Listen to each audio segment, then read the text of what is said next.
Okay, Freichem Purim, everyone. Shalom Aleichem. You know that for the last many years we've been promoting the words of the Chassam Sofer, the Haftach of the Chassam Sofer, who says if you learn between Megillah Delayla and Megillah Deyom, Muftach Loi Shehu Ben Olam Haba. And we know that Limud Torah is a very important part of Purim. Like Yehudim Hoisa Oira, Oira is Torah. Chida writes that if one would dedicate themselves to Kedusha on Purim and the rest of the day spend in Limud Torah, the Geula would come. So this year on Fridays we've been having a seder. We call it Pesacheinu Megadim. Pesacheinu Megadim. Actually, this year's Purim Rav tried to mock the Pesacheinu Megadim. He made a Dvartar and Pesacheinu Begadim. All right, I don't know. We'll have to get a different one for next year. But Pesacheinu Megadim, connecting the beginning and the end of the parsha. So we'll try that for Kisisa. But what I would like to do first is applying that principle to Megillas Esther. In other words, can we find a connection between the beginning and end of the Megillah? That's our first seder tonight. Applying the principle of Pesacheinu Megadim to Megillas Esther. If I'm not mistaken, is that Mr. Kaufman from Manchester?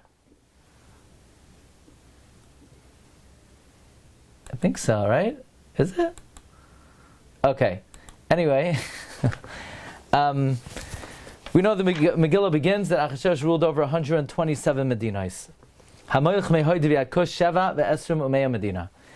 It's interesting that the Megillah ends in the same way. It ends, Vayasem Hamelech Achashverosh Mas al Haaretz V'iyeh Hayam. Actually, right before that, it says that Vayishlach Sfarim El Kol Yudim El Sheva Ve'esrim Umeya Medina. Towards the end of the Megillah, it also reiterates Sheva Ve'esrim Umeya Medina. And then even the third to last pasuk, the Vilna Gaon says Mas is Gematria 100, Ve'iyeh is Gematria 27. So the bookends of the Megillah are the 127 Medinas. So that's one connection between beginning and end. Here's another one, and it goes like this. Rashi brings, and the Gemara Megillah says, "Hu berishoy mitchilasay v'yad soifay." He was wicked from beginning to end. In the beginning, he was celebrating the destruction of the Beis HaMikdash. What was his wickedness in the end? The Gemara says the wickedness is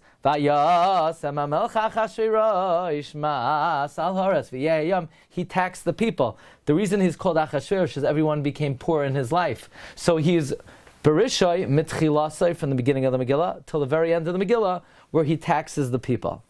Now I'm going to share with you a golden oldie, which you know, but we never applied it in this context.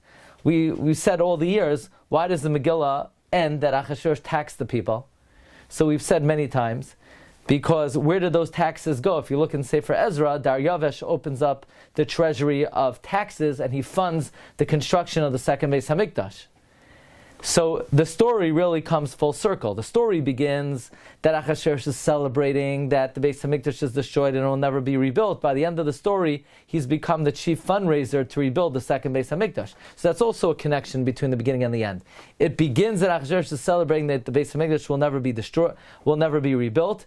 And in the end, Hashem twists his arm that he himself is the one fundraising to build the second Beis HaMikdash. Right?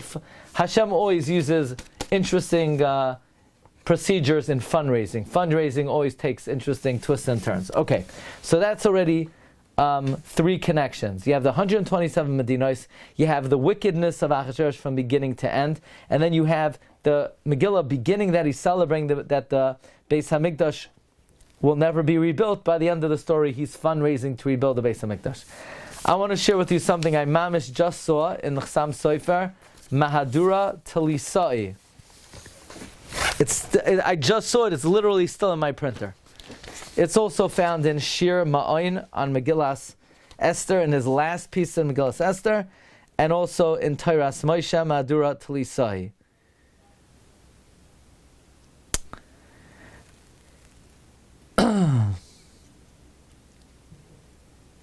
Now,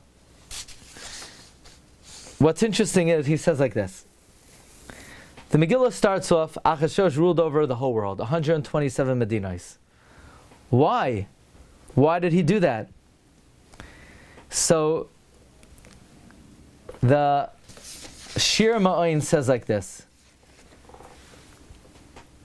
We know that many wealthy people have mesharsim, who are tzaddikim, who are supported from these wealthy people.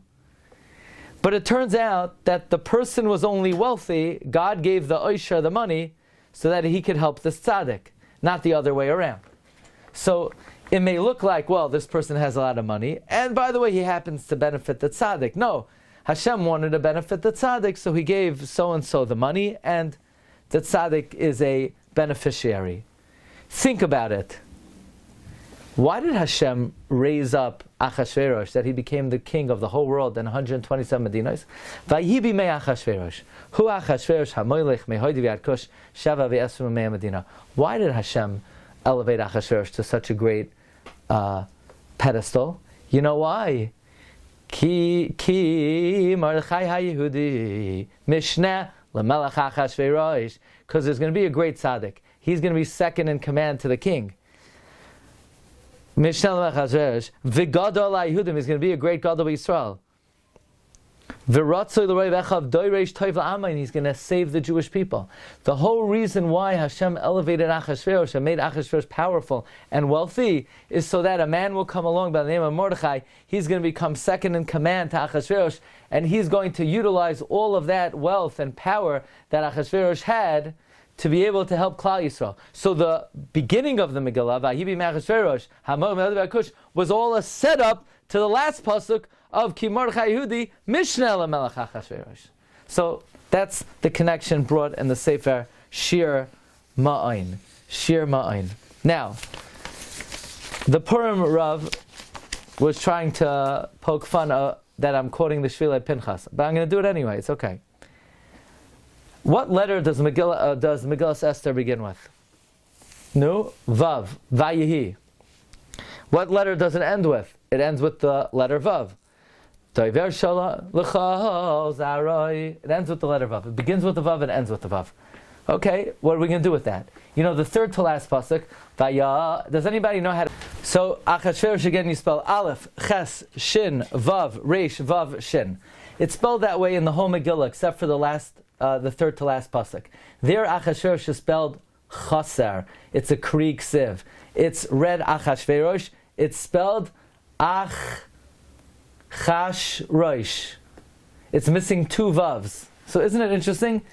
The Megillah begins with a Vav, it ends with a Vav, but Achashverosh is missing two Vavs. What is this all about? The Gemara tells us that when Hashem offered the Torah to Klal Yisrael, He had to force it, He had to shove it down our throats. Kaf aleim har kegigas, and we didn't accept it willingly until the times of Purim. Hadar kiblu b'mei Achashverosh. The question is, what do you mean? We accepted the Torah willingly. Nasa v'nishma. We said Nasa v'nishma. So we know the Medrash Tanchuma says in Parshas Nayach, we accepted the written law willingly. The oral law, we had to be forced to accept the Torah Shabbal Peh. In fact, even though the written law we said Nasa v'nishmach, some Sofer says, but Lagabe the Torah Shabbal Peh, the Gzeres of the Chachamim, Vishamanu v'asinu. We will listen and we will perform. Meaning, when it comes to Torah Shabbat, that's Nasa v'nishma. When it comes to Torah Shabbat Peh, it's just the opposite. Vishamanu v'asinu. Vishamanu v'asinu. Now, that means there was a chesaron in the Kabbalah Satar of Klal Yisrael. The chesaron was in, says the Shvilei Pinchas, in the Vishamanu v'asinu, in the two Vavs of Vishamanu v'asinu. Therefore, Megillas Esther and Purim was a way of Klal Yisrael accepting the Torah Shabbal Peh willingly and taking upon ourselves these two Vavs, Vishamanu v'asinu. Therefore, it begins with the letter Vav, Vishamanu, it ends with the letter Vav, v'asinu, and we're masaking these two Vavs. But Achashverosh is trying to take away these Vavs. So at the end of the Megillah, Achashverosh is without the two Vavs. He's missing the two Vavs. So Achashverosh is spelled Chaser two Vavs. But the goal of Megillas Esther is to establish the two Vavs of Vishamanu v'asinu. And then the Megillah starts the way it ends. It starts with the letter Vav. It ends with the letter Vav. The Kloisenberger Rebbe says something very interesting to connect the beginning of the Megillah with the end of the Megillah.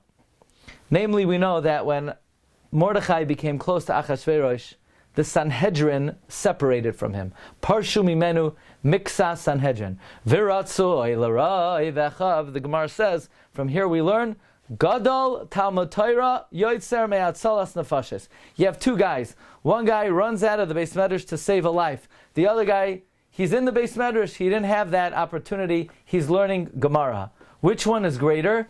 It is greater to learn Torah than to save a life. Gadol Talmud Torah Yoitzer Me'atzalas Nefashes. Where do we learn this from? From Mordechai. Mordechai saved Klal Yisrael, but he went down in his madrega. Says the Kloisenberg Rebbe, Vayehi is a lashon tsar. What's the tsar? The tsar is that Mordechai HaYehudi Mishneh LaMelech Achashverosh, and because of that, Ratzui L'Roi Vechav. Only most of the Jews liked him, but some of the Sanhedrin had to separate from him. So the fact that Mordechai rose in power was, in some degree, a certain amount of tsar for Klal Yisrael. And then one more idea. Reb Shlomo Kluger says, connecting Hu Achashverosh to the end of the Megillah, Mordechai HaYehudi, Gadol HaYehudim, V'ratzur L'Revechav. He says something interesting. Reb Shlomo Kluger says that why in the times of Purim were we not zeicha to an open miracle? He says, from our vantage point, from our merit, the Jewish people would have been worthy. But Achashverosh was not worthy. Like the Gemara says about Nebuchadnezzar, that he wasn't worthy that the miracle should occur through him. So the Megillah's beginning and end is very connected. On the one hand, Ki Mordechai Yehudi Mishneh LaMelech Achashverosh, he was worthy of an open miracle. The problem was, and the Vayehi and the Tsar is, that on the other hand, the king involved was not worthy for the open miracle. He was Hu Achashverosh Berishai Mitchilasai V'Atzayfai. So these are a number of connections between the beginning and end of the Megillah. Number one, we find Kuf Chav Zayin Medinais. Number two, we find Achashverosh is wicked in the beginning, and in the end he's still wicked. The Gemara says in Megillah Daf Yud Aleph, he's taxing the people. The Megillah starts off Achashverosh celebrating that the Beis HaMikdash will never be rebuilt. By the end of the story, he's the fundraising for the Beis HaMikdash. It begins and ends with the letter Vav, because the tikkun of Purim was to be masakein the two Vavs of Vishamanu Ve'asinu. That's why Achashverosh is missing the two Vavs.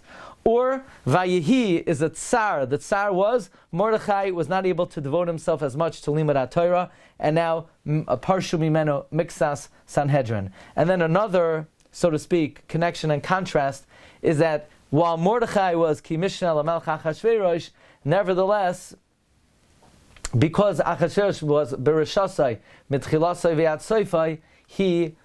V'Atzayfai, we were not zeicha to an open miracle. Okay, so that's the Pesacheinu Megadim on Megillas Esther. Now regarding Kisisa, I'm going to tell you on Kisisa. The problem is, if you want me to do something on Kisisa, someone has to put on a mask. Anybody have a mask on them? No? Well, all the people who I don't see them on the screen, that's like a mask. So I'm telling you once a year, I'm telling you to take off the mask and Harini es Marayach. We want to see your face. Otherwise, thank you. Otherwise, it's a mask. So I'm reckoning, if I don't see you, I'm reckoning that as a mask, okay, for the second chelak. Now we're talking. It's 2:30 a.m. Mr. Lee Kaufman, I remember you very fondly from Manchester. I appreciate that you stayed up till 2:30 a.m. to join the shir. And I'm mevarich you and your whole family. Shefa bracha v'atzlacha. Okay.